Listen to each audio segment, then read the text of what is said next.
Okay, good afternoon, everyone, and welcome to Slow Art Friday. My name is Christy McMillan, and I'm the Director of Learning and Engagement here at the Asheville Art Museum. And I am joined by two of our wonderful docents, Doris Potash, one of our master docents, and Hope Warshaw, touring docent, who will be leading today's discussion. As always, I'm also joined by my wonderful colleague, Paige Taylor, our Learning and Engagement Assistant. Each Friday at 12 p.m., docents lead virtual interactive conversations about a few artworks in our collection or special exhibitions. The goal is simple: slow down, discover the joy of looking at art, and talk about the experience with others. For today's program, Doris and Hope will lead us in an interactive conversation about three artworks in our current special exhibition, Vantage Points, Contemporary Photography from the Whitney Museum of American Art. We'll spend about 15 minutes or so with each artwork. Doris and Hope will allow us time to look at each work on our own, slowly, before leading a conversation about each one with questions. As participants, we encourage you to engage in dialogue with Doris, Hope, Paige, myself, and each other throughout the hour. A few notes before we get started. You probably noticed that your microphone and video were muted when you got signed on. In just a moment, I'll make it so that you can turn on your audio. Please do leave your microphone muted unless you're actively making a comment or asking a question. We do invite you to turn on your video at any time so that we can see who we're talking to. Choose a quiet room and close the door. Please do silence any alerts from nearby devices, as they can be very distracting when they ding when we're trying to have a conversation. Try not to sit in front of a window, lamp, or other strong source of light or movement if you turn on your video. Use headphones and microphone for best sound quality. While you can log in using a smartphone, we do recommend using a desktop, laptop, or tablet to see slides and meeting tools on a larger screen. Make sure that your screen name includes your first name and last initial, or first name and last name, again, so that we know who we're talking to. To ask questions or make comments throughout the program, we invite you to unmute your microphone when Doris or Hope ask for questions or comments. You can also type any questions or comments that you have into the chat box. A third way to participate is to raise your hand in the participant sidebar, and either Paige or I will call on you and unmute your microphone.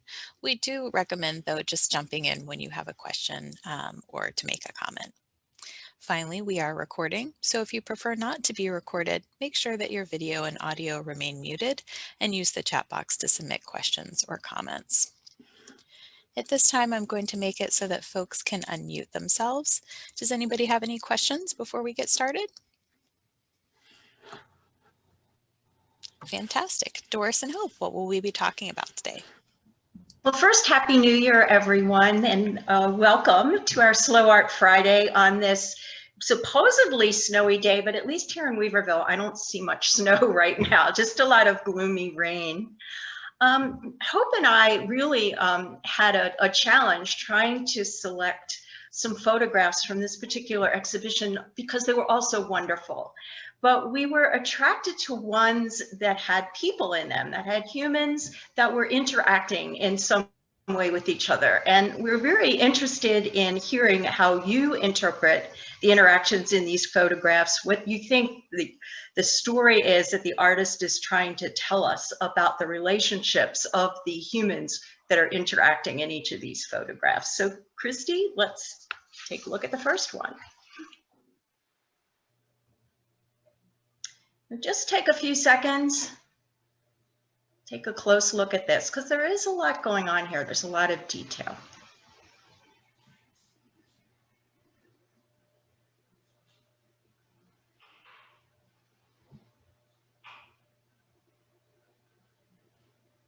So what's going on in this photograph? You've got a number of young girls. It looks to be all girls. I can't tell for sure if it's a boy in the foreground playing a game. Looks a game of Sorry, and they've got chips and Coke, and it reminds me when I was younger, I used to have chips and Coke and play Sorry. So, but I don't think today I could do the position. The one girl with her feet up on the back wall. I could not do that today. So Yeah, thanks. That was a lot that you saw here. So we see some figures. Two appear to be very obviously young girls. They're clearly defined. We can see them. Two other figures that are really hard to determine whether they're children. The one in the front, you said, might be a little boy. The one that we can just see in the background might be a little hard to tell who that is. They appear to be playing a game of Sorry, and if you're in my generation where we played board games all the time as kids, you would probably recognize that. It was my favorite game when I was a little girl. And you also noticed, I think, what I thought was one of the most interesting things in this photograph was that girl's flexibility and position. And I wonder how long she can hold that. Oh, I guess she probably could hold it for a lot longer than I could if I could even get my feet up there. You also notice that there appear to be some chips on the table and a bottle of, it might be a soft drink or something. There's actually a couple bottles that I see on the table. What's the first thing that caught your eye when you looked at this photograph?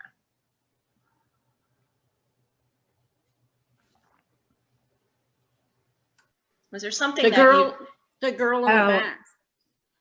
The girl in the back, the one sitting on the table? Yes.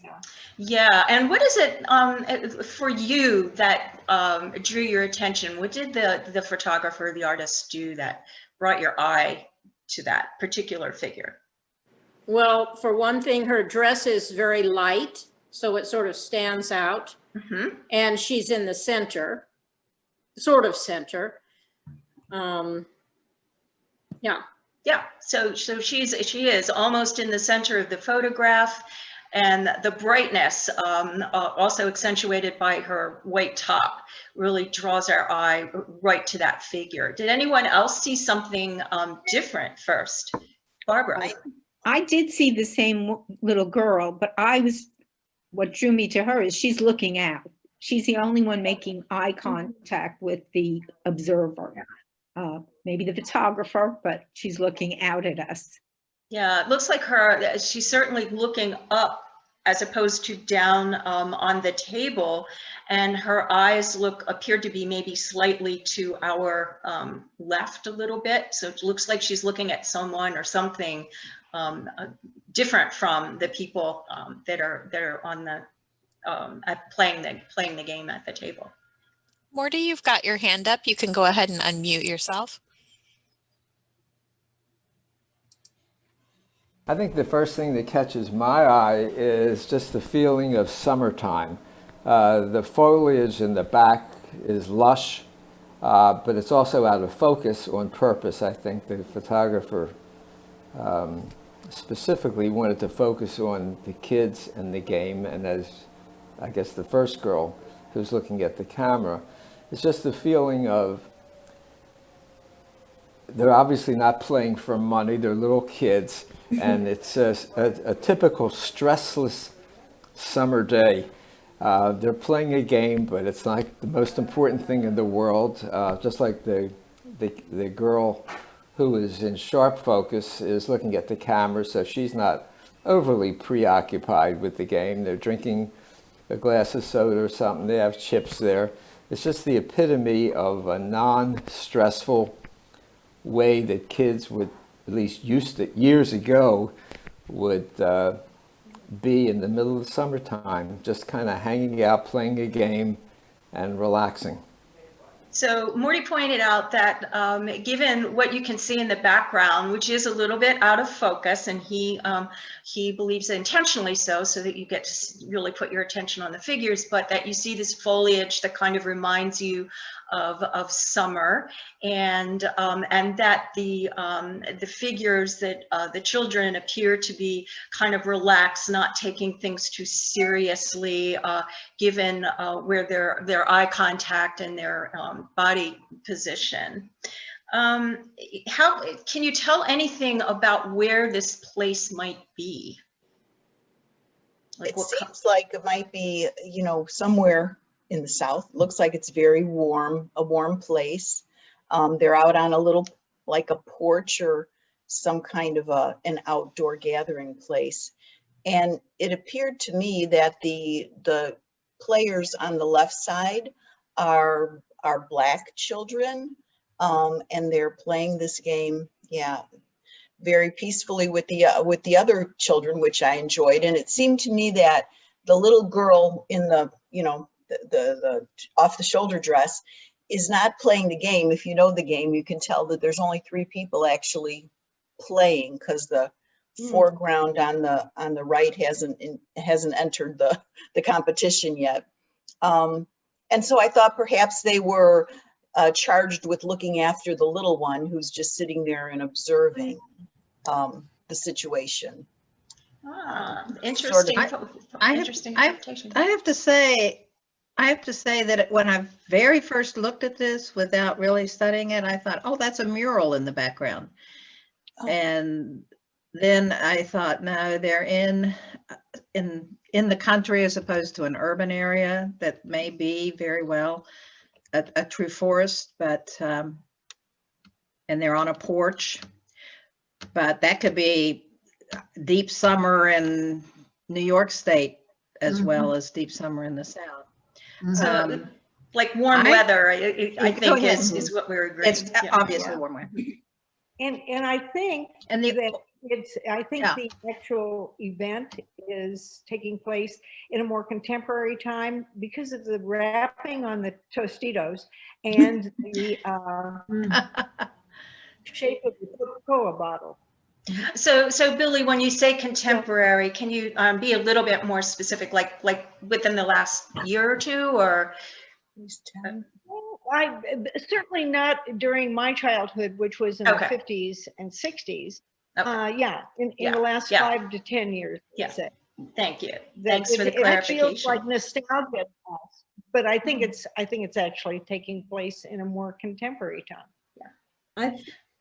I was also drawn to the blanket thrown over the side of the railing, and that was like what we used to do after we went swimming. You would like hang your towels over the railing to dry off. So it's kind of a timeless. Right. I was event. also wondering if it was also like a summertime cabin somewhere. It could be like in New York, Yeah. New Jersey, anywhere where that was a towel or a blanket there. And I was wondering about the books. It was interesting that there was, I can't tell if it's a magazine. Yeah, the books over there. Yeah, They it had looks the like little- a book and maybe a magazine or a soft cover book under that, and some kind of a bowl or almost like an ashtray or something on the top there. Right. I was thinking an ashtray. Yeah, it looked like an ashtray to me too. So I can probably see the writing because it's on my computer better than anyone, though I can't see everything, but it says way to a dance. Hmm. I don't know if anybody knows maybe the first part of that title to be able to date the book a little bit more. And I can't see anything written on the book underneath, but it does look like a hardcover book rather than a magazine. Thanks, And, Christy. and the bowl looks like it had salsa in it. Because I'm cheating. I've got it on my iPad and I expanded it so that I can see that there remain. It's not an ashtray. Good news. Right, so that goes with the Tostitos in the bag then, right? It does remind me of those ashtrays when people used to use ashtrays, publicly all the time. Are Those these, black ashtrays with the Yeah. what are these napkins or flowers to the foreground to the right? Yeah, what are those? Those are chips. They look like chips to me. Okay. Yeah, thought- it is hard to see to really differentiate on a small reproduction like this to really get all of that detail. We're talking, our theme is human interaction. How would you describe the interaction among these 4 characters here? How are they how, if at all, are they interacting with each other? They're focused on the game. I think they're engaged. I think they're engaged. What do you say? What do you see that makes you say that they're engaged specifically? They're relaxed. I mean, I think their body posture is fairly relaxed. I can't tell about the person, the people in front and whether this one in the complete forefront is just entering and coming in. But I felt like they were comfortable with each other, and they were engaged with the game and with each other. So the relaxed body posture kind of gives you that sense. Does this look like a snapshot that you may have taken on a summer vacation somewhere? Or does it look more posed or staged? I think it looks like this could actually have been a snapshot that I would take. I can kind of see the little ones not engaged. The others are playing, and they look pretty intent. This kid in the front is winning. And also the books, I was pleased to see the books because it looks like an adult book, and the one on the bottom I thought might be a picture book. So whoever is there is promoting, reading it at both levels. So yeah, I think it looks realistic. I just see a chat from Kathy. And Kathy, were you trying to tell us what you think the title of the book is? Yes, I think so. She says, 3 farmers on the way to a dance. This is not ringing a bell with me. She's guessing that might be the book. She's probably got her Google up there. I would suggest. Can you hear me now? Okay. Yes, I haven't found the publishing date yet, but I'll look that up. It said 1985. Okay. Was the publishing date. Y'all are quick So we're with the getting Google. like really focused on the minute details of this photograph. Well, I have a step back for a minute. Doris, one thing that I noticed right away was that it almost breathes. Someone had mentioned a mural in the back, and I think that the photographer soft focus is really remarkable. You can almost feel the temperature there. I think it's almost dreamlike. So Angie had mentioned earlier that it kind of reminds her of a just sort of a spontaneous snapshot. But then when as you were saying, when you really start looking at this, there's some painterly quality about it that looks like there might have been perhaps some thought into composition as the photographer was taking this picture. Anybody have any thoughts about that? I'm also struck by the black and white because I can see color. I don't know that, I mean, I can see the checkered colored tablecloth, the color of the pieces, the chip bag. I mean, even though it's black and white, I'm just struck by the fact that I can see color throughout the picture. So. Yeah, our mind just fills that right in, especially with scenes that we find so familiar to us. How would this be different if it were in color? Would this make you feel differently about it if it were a color photograph instead of black and white? There'd be more distractions. More distraction.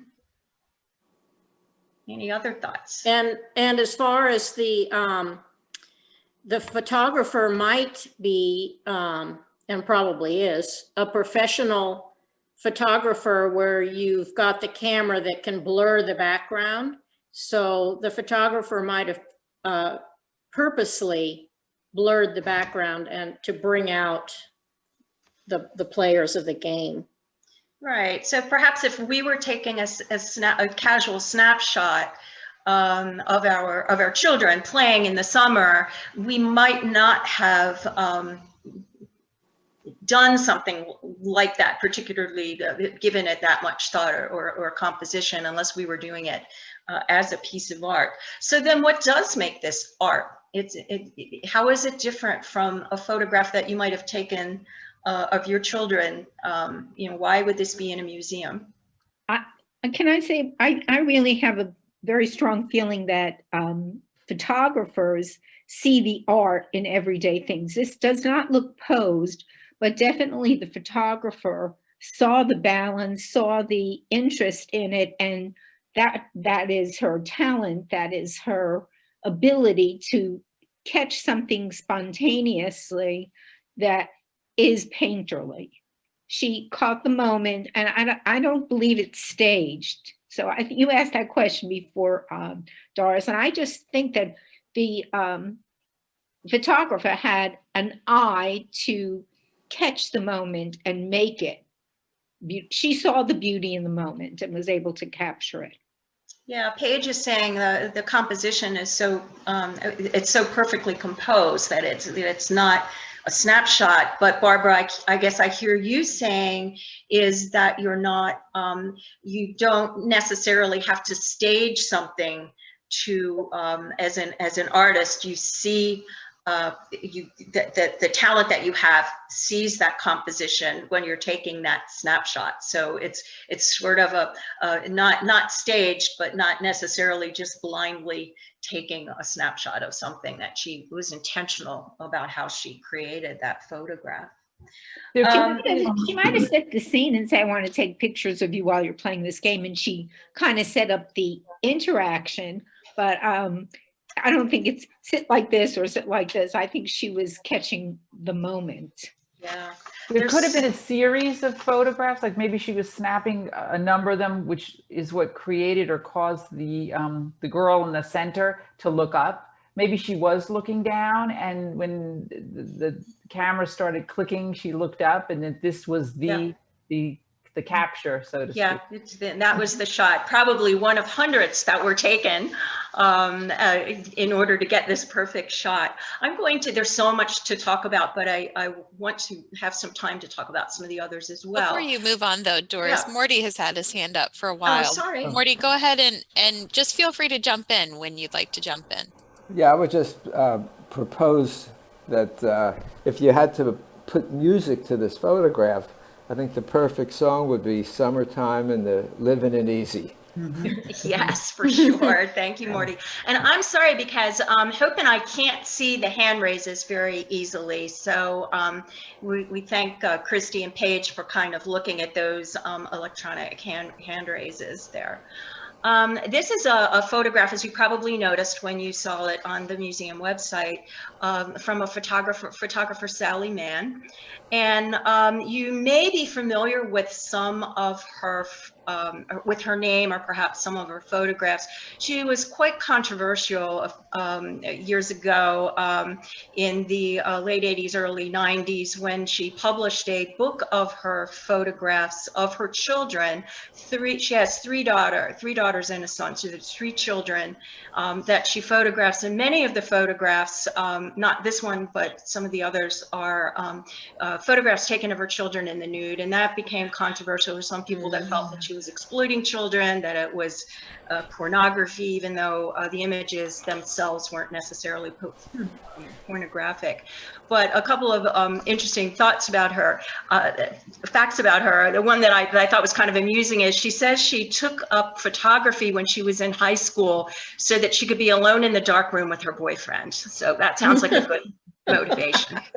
The setting that you noticed here was her family's cabin near a river in Virginia, and she loves the South, and so most of the settings of her photographs are in the South, and particularly at this cabin, and this is where her family spent time in the summer.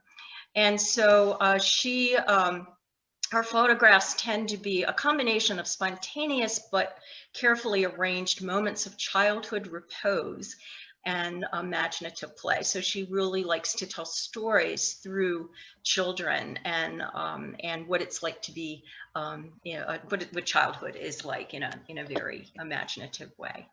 So thank you so much for your comments on that one, and we'll move to the next one. Take a few seconds and look at this one, quite different from what we just saw before.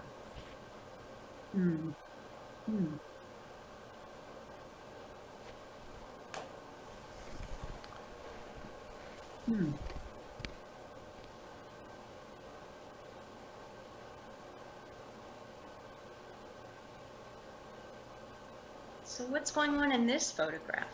Is there some story perhaps here that you're seeing? Well, to me, it's the little girl in her pajamas and the school bus is there.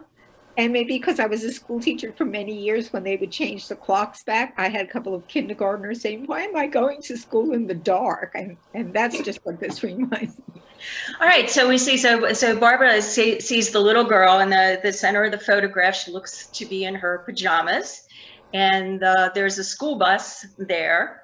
And then Barbara, you're saying that it looks kind of dark, so the time of day that you're anticipating this might be is the morning, very early morning. Yeah, when they put the clocks back, and if you have to get a bus at 7, it's 6, it's dark outside.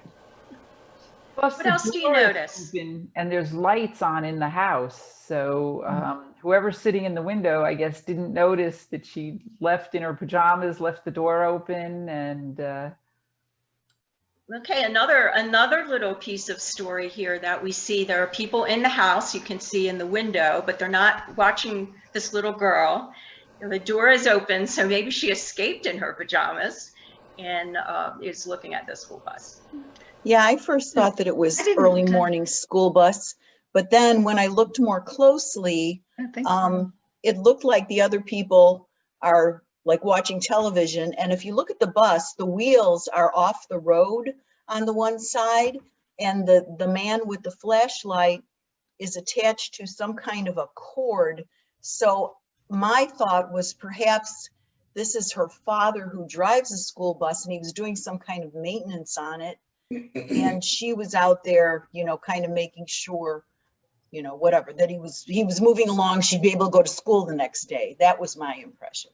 Okay, so the school bus driver might be related to her, and he might have been doing some maintenance, because the bus itself isn't on the road, in the middle of the road, as though he were picking her up. So this could be evening time. What else? I actually thought I had to decide whether it was dawn or dusk. And because I live in a very rural area, we do have children certainly arriving home in the dark. So it could be either. It could be early morning, it could be evening. Right. Mm-hmm. Because the lights are on in the bus and it looks like it's empty, but the red lights are on. I'm having internet problems, so the photo is pretty fuzzy. But I was more inclined to think evening because of the sky. And the fact that there were people up, and I mean, early evening, if you're in December at 5 o'clock here, it can be pretty close to dark. Yeah. And it's my first rural. thought, pardon? It's definitely rural. Oh yeah, it's definitely rural. Definitely rural. What else and what is it that makes you say definitely rural? What do you see? Well, the road, the houses spread so far apart, the telephone poles and lines. It's a rural scene, and the house. I mean, just it's rural. How would you describe maybe the kind of neighborhood this is beyond rural, like social, economic area? Do you get any clues to what type of neighborhood it is from what you can see in the photograph?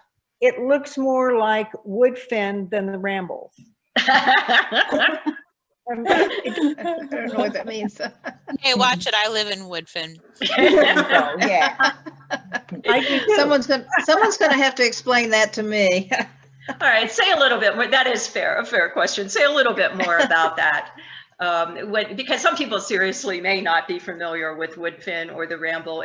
We have had people on these sessions that are not actually from Western North Carolina, so may not be familiar with that. And Anil is joining us from West Virginia, I think. There you go. Yes, correct. The short sidewalk, there isn't really a sidewalk, it's just a walkway to the house. The space around the unpopulated, undeveloped space around this house, the road, which appears not to be paved, it looks like it's a dirt road, is an indicator of rural. The antenna on top of the TV and the overhead utilities. Most urban areas now have, at least in part of the area, have underground utilities. Okay, so, so we see that it's rural, but then someone had made the comment about Woodfin versus the Ramble. I did. And so if we could talk a little bit about more the, because the Ramble isn't urban either, but they're two very different communities. So in terms of socioeconomics, can you Socioeconomic, this is a far less affluent area. Thank you, Billy. Yeah. Yeah. For the reasons that you described. Yes, Yes. thank you. It almost looks like that's a ramp, because unless, Yeah, I don't, it looks like a ramp going up or a very, very narrow step. It's kind of hard to say right there, but going up and into that home.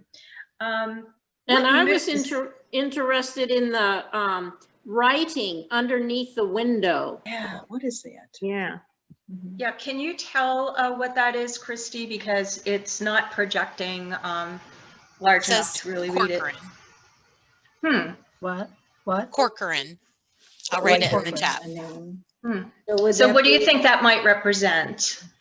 The family's name? Could be the family name. But that's unusual. I mean, I Yeah, it don't is feel odd. like you usually see a family name written on a house. You do. Yeah, you You do. usually see it on fancy estates, like on the gate or something like that. No, I think the country roads around here, certainly they advertise their names on plaques or mailboxes or something at the beginning of the road. So that wouldn't be surprising to me. Is that a bus or an RV in the background? Can someone an see RV, It and looks like an RV parked in front of that building, which could be another Sort of like a barn. house or a Looks like barn. another house or a barn, right? Yeah. So what about we talked a little bit in the beginning about the interaction between the little girl and the bus driver. What can you tell me a little more about the interactions? And there are more figures if you look in, they're hard to see, but inside of the house there. So what can you tell me about the interactions between these individuals? How would you describe them? I can't see well enough. I thought even they were, even the bus driver and the little girl, in terms of the interaction, how are they interacting? well, the reason I thought it was a family is that looked like the two members that I can see in the house were not really interacting with one another, but were more, I thought, looking at television. And then the little girl, I thought, was a member of the family, but was not interested in the television. I mean, I'm a teacher, so I like to think she was really eager to be able to go to school. Hence, she's outside making sure that this bus is going to be ready to take her somewhere. And the guy coming out looks like, he's familiar with her and talking to her. Hence, that's why I thought it was her father. Yeah. So there is some interaction between the girl and the bus driver, but from what you're describing, not so much among the individuals inside the house, or their interaction with the people outside of the house. I felt like he was saying, go back in the house and put on your clothes and get ready for school. Get ready for school. But I don't, she could be saying, I'm sick. I'm sick today. I have to stay home, because she didn't close the door. So I think she's going to go back into the house. And that might explain the pajamas. Yeah. She knew she was not going back in the house, so she didn't shut the door. Or maybe she's running late and they're going to ask him to wait for her. I mean, It almost looks like she stopped in her tracks, like that she's going, and then he comes with the flashlight and she just kind of stops there right in her tracks. Yeah, if you look at the shape of her body form, she's just vertical, straight up and down. I wish I had that beautiful posture that she has when she's looking there. What mood does this photograph create for you? I mean, how do you feel when you look at it? What does it make you think of? I've said it once and I'll say it again. Alien abduction. Christy, what is it that you see that makes you think of alien abduction? I think like the way that she is sort of standing so erectly and almost like kind of leaning back a little bit and looking up at him.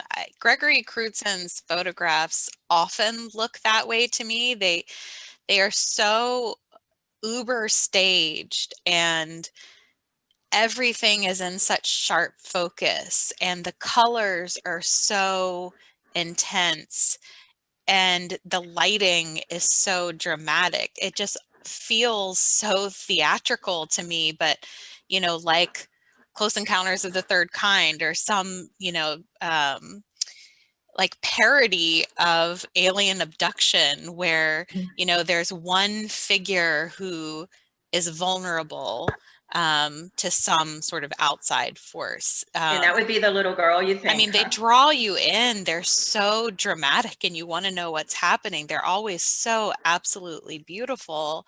And you kind of want to protect this little girl who's so vulnerable in her jammies. She doesn't have any shoes on. You know. So Paige is on the same theme. She said she looks like she is being lured. Yeah. And Carol said like she doesn't want to go.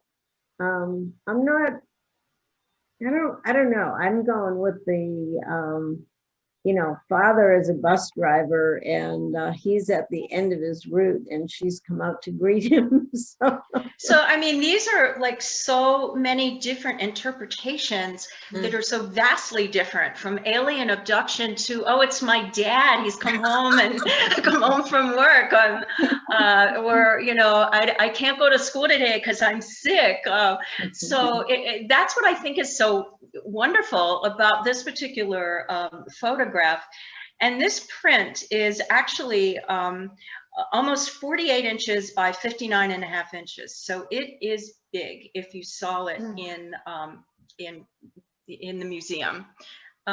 So how would your impression of this artwork be different if you were actually looking at the real size of it? Would that change the effect of it for you at all? Even scarier. Even scarier. So it just makes it more eerie and more scary because it's large. Is this something you'd like to display in your home? No. Does this seem like this is more for a museum, or does this seem like something that would be a piece of artwork that you could hang in your home? Assuming you didn't know the people or anything, and not being a snapshot of your kid or anything like that. I'd move furniture to have this in my home. even though it scares you because it's an alien abduction. Absolutely. There's just it's just so surreal, you know.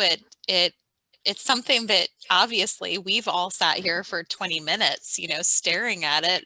I think that it's something that you could look at for a long time and still have questions and still be trying to figure it out, you know. It's nice. And that's what I think that's what really makes this art, because it does make us think so much about it and have so many different interpretations of it.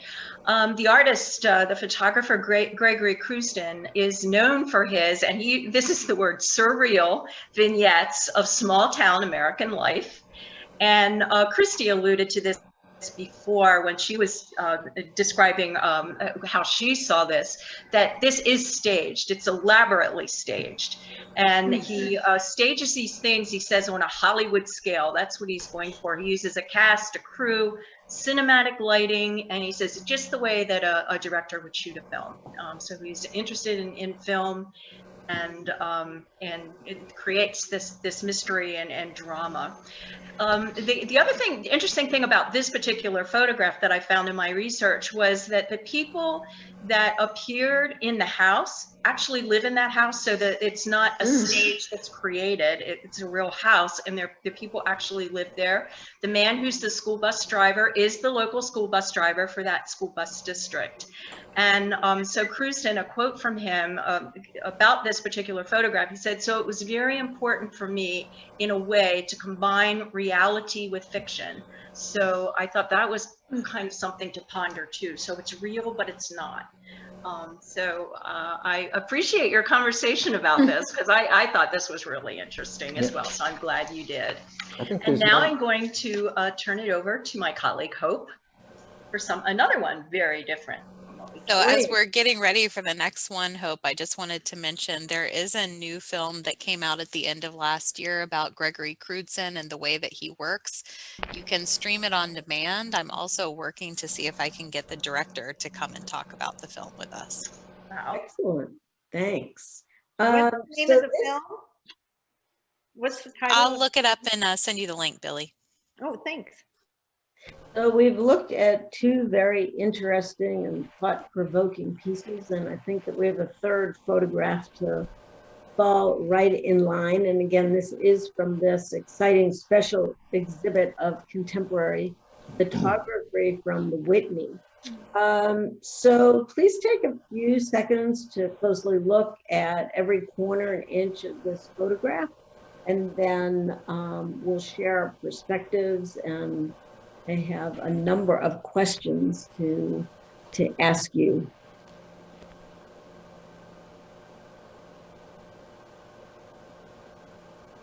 So just for starters, what do you think is going on in this photograph? And let us know in your comments what you see that makes you say that.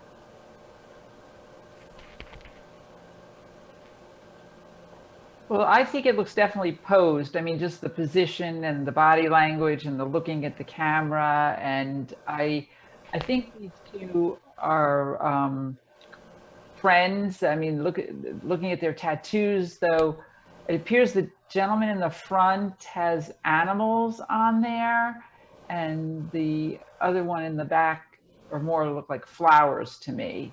But Okay, so you've given us a lot there. You think that these two people are friends, and they both certainly have tattoos, but they certainly are not by any means matching tattoos. So what are some, in the chat, Carol Anders said that it looks posed, and that they may be reluctant to be in a photo. Barbara Pressman said it looks like a school photo. So who else wants to speak to this? I think they look like they're friends. Even though they don't have friendly looks on their faces, they're positioned so close together. So obviously they're not uncomfortable with one another. And the fact that they both have tattoos and sleeveless shirts and so on, you know, they are assuming a similar style. And this is what we do with the friends that we have. I mean, we don't dress identically, but we, you know, do have a range of style with which we're comfortable. And so, you know, I just judge them as friends. Probably they look like they would be preferring to drive a motorcycle to an SUV. But I believe that is just, you know, their culture, their friendship, and they've kind of chosen to associate with one another because of common interests. Angela, you're going with the friends, and there are some commonalities between their dress. Barbara Pressman thinks that they are partners, and we'll probably talk a little bit more about that. I agree. I agree that they're, Okay, I definitely thought they Well, were they could be. partners at first. okay. I think they could be stepbrothers or even brothers, and they're taking a picture for their mother for Christmas or something like that for her to have. Okay, so you think it is a staged photo that is a photo perhaps that is being I given agree with Billy. someone as a gift? think- Adrian in the chat said, unlike the previous photographs, this is a formal portrait. There's a plain background and nothing to distract you from them. And I think back to the school photo comment is that, you know, I think sometimes we see those plain photos. I think the obvious. I kind of think that, oh, go ahead. I was going to say that I think the main impression I get instantaneously is that they are, in all likelihood, homosexuals, and they are like the fella in back may have his arms wrapped around the fella with the white T-shirt, and they're showing an image of strength with, you know, that years ago, if someone's gay, they would be teased upon as being wimpy. And this is just the opposite. These are two guys who are gay, and they are proud to be gay. Okay, so you think these are two gay men who are proud about being gay? And I'm glad that you raised that point about arms around each other, etc. Because one of the questions I had for you was, this photograph shows these two people from the upper arm up. If the photographer showed these two men from the waist up, what do you think that we would see? You know, is there anything that could or would cast any more light on their potential relationship? Well, in my mind, I agree that they look like they're partners, they're lovers, and that he could very well have his arm around the gentleman in the front. Right, so I'm struck by the cropping and the fact that you don't see that, and there's a lot of negative space on top, which puts their eyes right in the middle. And I think that that's such a strong, direct posture, if you will. right. So Kathy, you're talking about how it's interesting, sort of the use of the background is interesting, the way the photographers used it, and there is so much background, but the way that it's sort of cropped is that to put sets of eyes very much in the center. So let's go to the question of what are their eyes telling you, or, you know, what is, you know, what is the guy in the white t-shirt trying to tell us? What's the guy in the black shirt trying to tell us? Or is it the same? Are they different? I think they're. May I say that if you took these two photos, these two people, and just took their heads and separated them, that you could put a business suit on the gentleman on the left, and he would look very corporate. The one on the right with the headscarf and the earring would not be corporate at all. He would be very somewhat of a renegade, for lack of a better word to use.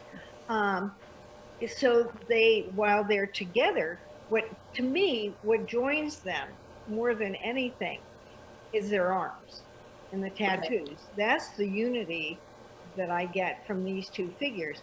And their eyes, as you mentioned, Hope, are very different. I think they're challenging you, but they're both looking at the camera, almost as if you were to title the photograph, you could put, "You talking to me?"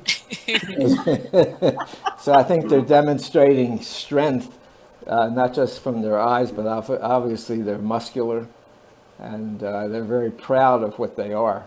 I agree with Morty about the challenge, because my eye goes first to the person in the back, and what I notice is that their left eyebrow is cocked, and that's very much as you said, Morty, like you talking to me, you know, what do you have to say about what you're seeing? You know, I dare you to say something. It's very much like standing your ground and you know, challenging you to say something negative as an observer. So you know, it is, to me, like you said, Morty, like a show of strength, I think.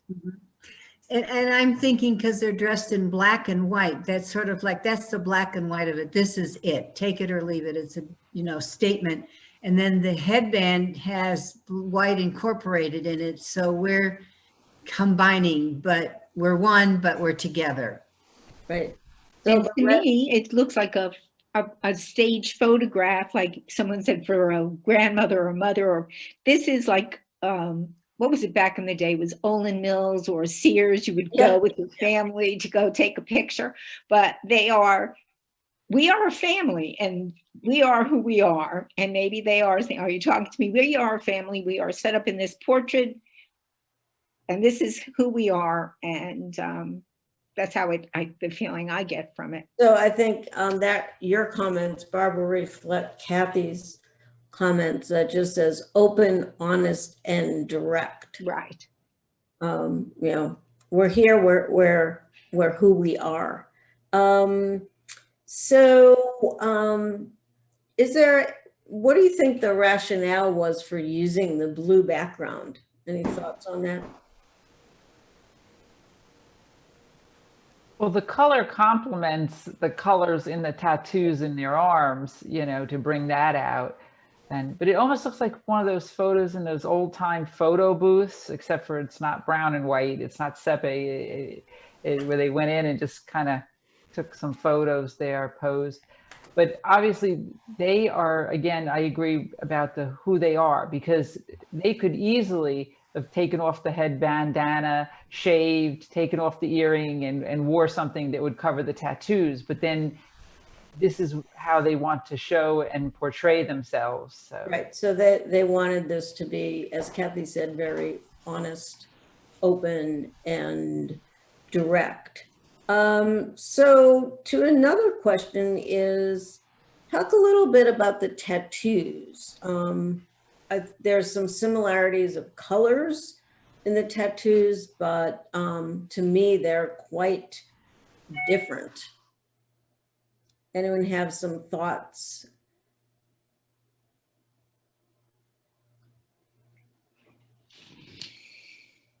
I guess my only thoughts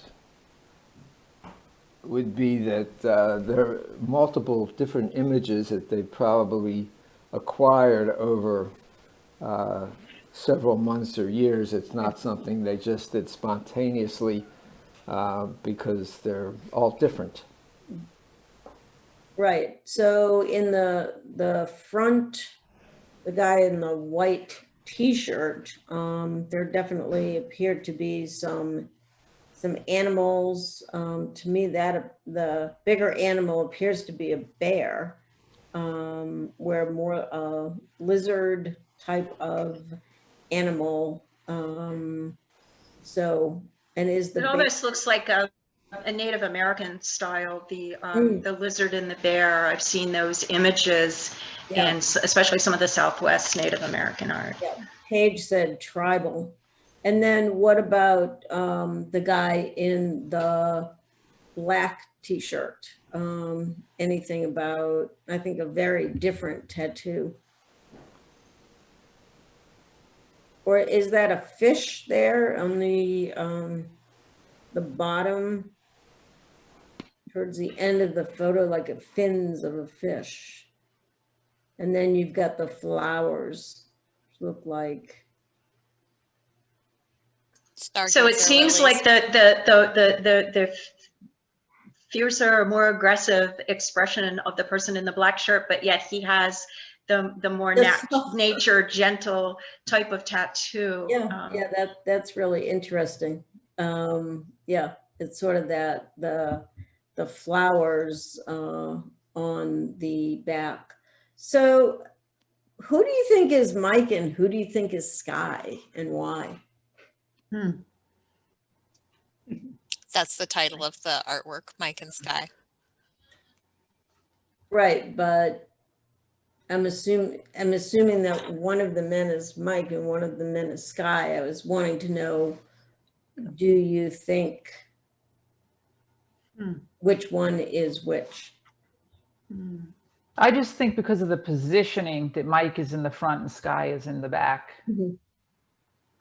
Do you think the guy in the black T-shirt is more, that the name Sky is more fitting to him, or that might even be a nickname? I kind of thought that the guy in the front might be Sky because of the tribal sort of tattoo, that maybe he has some indigenous heritage to him, and Sky is more of a I don't know, it seemed like more of a native name to me. Yeah, so Angela thinks that Sky may actually be the guy in the front based on sort of some of his facial features as well as his tattoo. I think that might be an appropriate time. A while back, Adrian had entered a comment in the chat box, and Adrian says that it's interesting to me that we focused on sexual orientation. It's also possible that pride and defiance relate to apparent Latinx culture. And so thinking of, sort of from that perspective and looking at the body art and things like that, I thought that was an interesting observation as well, that the pride and defiance could really relate to a number of things beyond sexual orientation.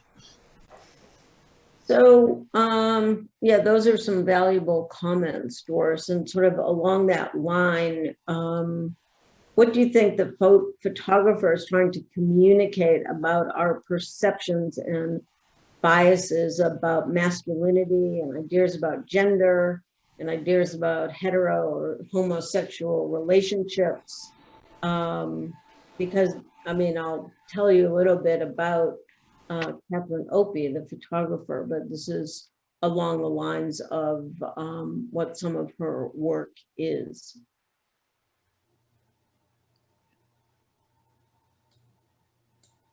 Any thoughts there?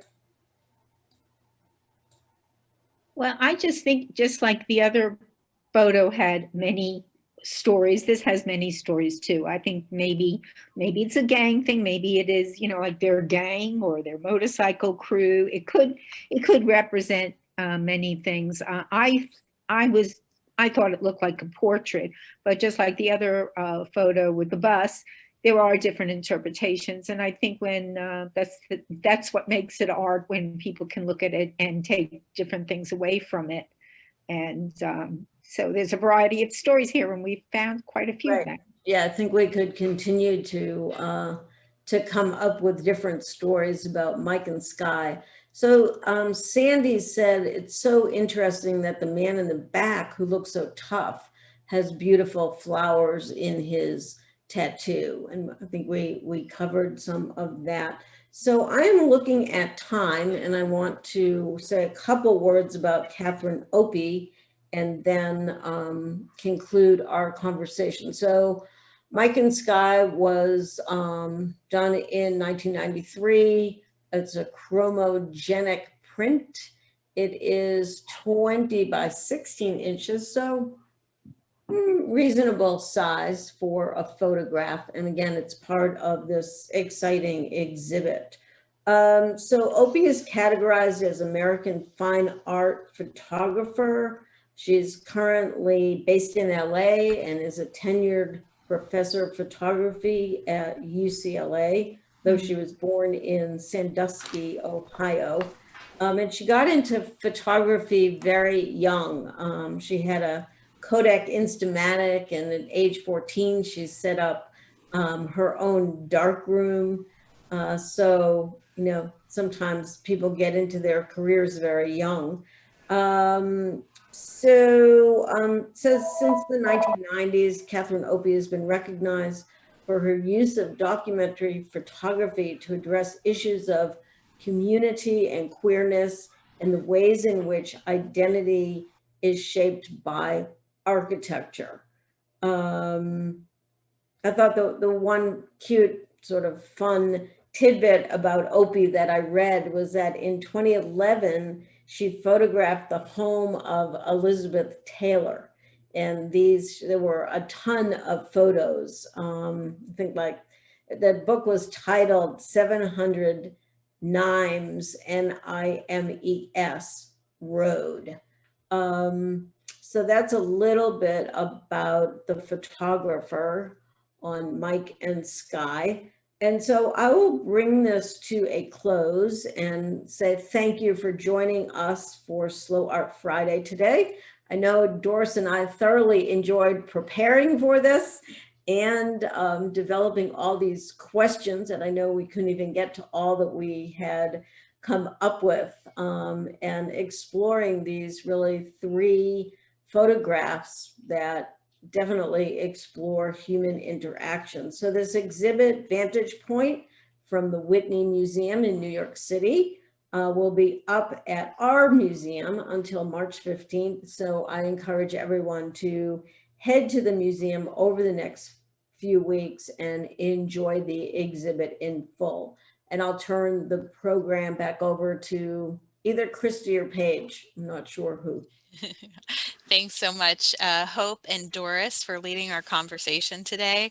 As always, it's such a nice treat to sort of slow down and look at a couple of artworks really closely, especially with so many different points of view and inquisitive eyes pulling out details that I hadn't seen before. I think that we could have easily spent a whole hour on any one of those photographs. So thank you guys for leading today's conversation about these three works on view in the exhibition Vantage Points. Next Friday, January, I almost said June, you know, it's like time and space just doesn't have any significance anymore. Next Friday, January the 15th at noon, our next Slow Art Friday will be led by Barbara Pressman, who's on today's call. And her topic next week is Views of the World, and she has chosen three very different artworks to lead that conversation. So please do head over to our website and take a look at what we're going to be discussing next week and to sign up. I hope everybody has a great weekend. Take care, and we'll see you again soon.